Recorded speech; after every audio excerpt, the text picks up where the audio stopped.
What's going on, guys? I had a couple of requests to start a YouTube channel, so I am, and this is just a test to kind of edit some video and play around a little bit, and in the meantime I'll show you some of the upgrades I did, and hope you like it. Alright, so here we are in front of my brake hub, and I originally started doing the bearings in these. And you have an inner bearing and an outer bearing. I did them on all 4 tires, and then I figured while I was here I was going to put new brake pads on. But what the problem was that the caliper was shifted too far forward, or too far to the side. So what was happening was the new pad was hitting the rotor.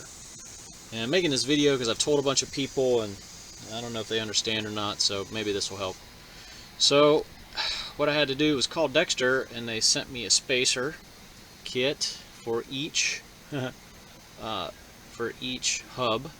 So I had to pull each hub back off and install the spacer that you can see part of it hanging down right here in between the axle and the bracketry that holds on the caliper set up here. So I did that, and that was a little bit of a job. But I also noticed at the time that this brake line, that's why we're sitting in front of this hub, this brake line had a complete 180-degree twist in it, and everything that I have researched suggested that that is extremely bad. That it's better to have a little bit of bend in it than it is to have a twist in it. So it was kind of coiled up like Porky Pig's tail here, and I straightened it out, and then I had to bleed the brake system. So, and then that's these guys here. I ended up using 1.5 quarts of oil, and I completely purged the brake system. That's the blessings and a curse of a hydraulic brake system, but these do stop the rig much nicer than the drum brakes. It's just a whole different animal when it comes to maintenance, though. So I hope you guys enjoyed that little segment. I'll share some more stuff what I did with the rig to get ready to go out west. So here we go. We got the tire bolted up. Just wanted to see this brake line under here that I untwisted. Now this was coming up, and it had like a twist in it like this before it went up into the underbelly. And now it's just kind of coming up, and it has this one single bend, and then it bends a little bit when it goes into the fitting up here. But it has a lot to go yet before you can maybe kink this thing, but it's not going to do it on its own. A lot of room between the tire, so I think we're good to go. Good repair on that. Good sealing it up with some expanding foam there. Alright, so here we are inside the rig, and what we're looking at is the Alpha Networks, pretty much the Camp Pro 3. I purchased it, I think from rockland.com, and I purchased the router that you see and the bullet. It's just a tube style transceiver, and I'm using the existing antenna, the wind guard on the roof. And it pulls in the Wi-Fi pretty good.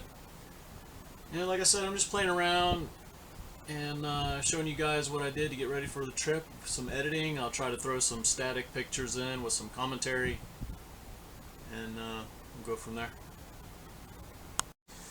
Now the next item I have that I did is a little simple modification to help hold the refrigerator closed, because before this plastic piece here was added, it was just this smaller section at the base of the knob. So what would happen is the doors, when they would open, would kick the knob off to the side like that. Pretty dark, sorry guys. Would kick the knob off to the side like that, and the door would open. And that would be bad, and then all your food would warm up. So I added this larger washer, if you will, and it helps keep the door closed much better. And it's just another little thing that I did that was annoying us, and hopefully it helps keep the fridge closed. Alright, the next addition or modification, if you will, that we added is the washer and dryer. It's an all-in-one washer and dryer. It is ventless. I know a lot of people online frown on the ventless, but you know what, this one works pretty well. I tested it. We're here in Florida, so if there's going to be any place that's high humidity, it would be here in hinder and drying, and it did really well. And it's just a little guy, you know, it's not a whole lot, but for the day's clothes, or two for a family of 3, it'll do nicely. And just to help you out with not having to go to the laundromat and then wasting 6 hours waiting around for your clothes to wash. So that's another thing that we added. Another little device I added was this battery monitor, and it has a little piece of equipment called a shunt that goes on the negative post of your battery. It basically just monitors how much juice is coming in and going out of your battery, and that way you can tell immediately what your state of charge is for your battery. And it's a pretty cool little tool, and it lets you know. Alright guys, let's talk a little bit about truck setup. What I did is I purchased a spare tire for the truck and a spare tire for the camper. No rim. I can get that mounted somewhere if I have a nail or something like that in the tire, and those are along with the spares that come with the truck and with the camper that have a rim. So long story short, that tire that we're looking at right now is for the truck. And in Tennessee, when we went last year, I cut that tire so bad, not that exact one obviously, but I cut a tire so bad up front, it was all the way down to the belts, and I drove it to a dealership to get the spare tire pulled off of the rim and mounted onto the rim of the front, so I wouldn't have to be riding on the spare tire looking rim the rest of the trip. So I figured this trip I'll just get 2 spares and have them with me, and that will save the tech from having to unmount it off of a rim to bolt it up to either the truck or to the camper there. Some more things that I did to the truck before this trip: I changed the oil, obviously, changed the air filter, I added water to the batteries. These are wet batteries and not a AGM style. And I also added water to the camper batteries as well. And I added a extra propane tank for my grill. And with my good buddy Angel's advice, we're going to throw one of the generators in here just in case we get to a park and it has no power, and we're stuck without power for a little bit. So that'll at least crack off an air conditioner and the microwave. So I've got soft starts on all the air conditioners, so we'll be good to go with that. And this firewood, not really sure what I'm going to do with it yet. I might just lay it down in the bed of the truck in the back here and get it out of this tub. It's a little too high, and it's going to get in the way of me obviously hitching up and unhitching there. And I know this looks like it's going to hit. That's why I have it all bungeed up the way it is, and it's pretty solid in there. And that's my little fire pit, and it's a little camp. There's a little bonfire, solo stove bonfire. So it's not going to hit. So unless I'm disconnecting at an extreme angle, which I doubt. So it looks really good. And that's how we're going to roll, man. We just got everything strapped in here. That's a little step ladder there, but I hardly use it. I may take it out. And that's it. That's it for the truck.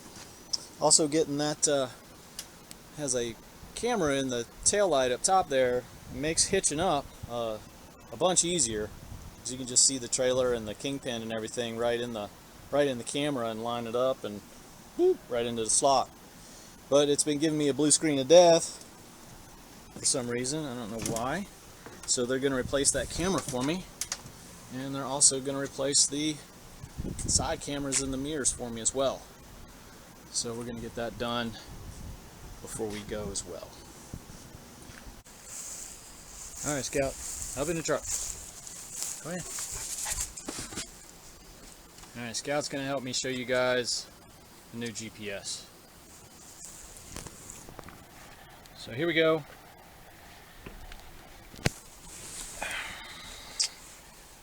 Got the Garmin GPS 10-inch.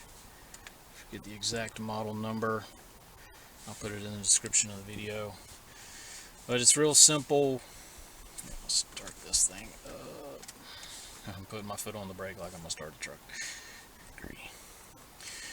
So, the reason why I got this, and actually check this out, this is cool too.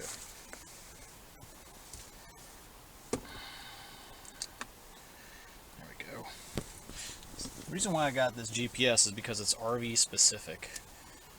So I can tell it the length and the height of my rig and the weight, and hopefully it would help keep me out of trouble. That is the main difference between the GPS with the truck. Another thing with the GPS with the truck is I can't edit the route. So 40-50 miles up into my route, if I want to take a specific turn, I can't edit that route. Where this, I can edit that route if I want to add waypoints. And the truck has been known to take me on a wild goose chase where it wants me to go get fuel at a pilot or pull off down this road and then back on to the interstate. Sometimes it just acts a little goofy. I don't know why it does it, but it does. So that's why we went with the RV specific. I got my dimensions in there. Again, that will help keep you out of trouble going down the road, and when it is planning for you for your destination and your trip. And I got this other little mount for my phone because I have my TPMS on here. So I can watch the TPMS. Right now it's not on, so that's why it's all red. But I can watch the tire pressure monitor system on the tires, and it also gives me temperatures. So it's important to know your temperatures, because if you have a hub heating up, your bearings are going bad, this will let you know before anything catches on fire or crazy like that. Again, guys, thanks for tuning in. And you know, my trusty helper back here, Scout, he thanks you for tuning in as well. Scotty Bear, what do you think, buddy? You good to go? You ready? I'm ready. Alright, guys, I'll see you later. One more thing, guys, I'm sorry I forgot, is I do have airbags on this truck, and this makes it really nice to adjust the pressure in the bags from inside the cab of the truck as I go down the road. So if I want to stiffen it up a little bit to get rid of the bounce, I can, or if I want to loosen it up with a little less air, I can do that as well, and give me a little bit more cushiony ride. It just depends on what you're looking for. But anyways, another nice add-on. I did that before this trip. That was one of the first things I did with this truck. It's not like it needs it for the weight rating. You can put a ton of weight in the back of this F450, and it won't squat. It doesn't squat at all with the Montana on it, but I just mainly did it for ride quality. Alright, thanks again, guys. I'll catch you later. Guys, I hope you liked some of the stuff that we went over. I'm going to add some more things that I did to the camper and the truck in the comments, and I hope you find the stuff informative, and I hope it helps motivate you guys to get out and see the world a little bit. I'll catch you later. Bye.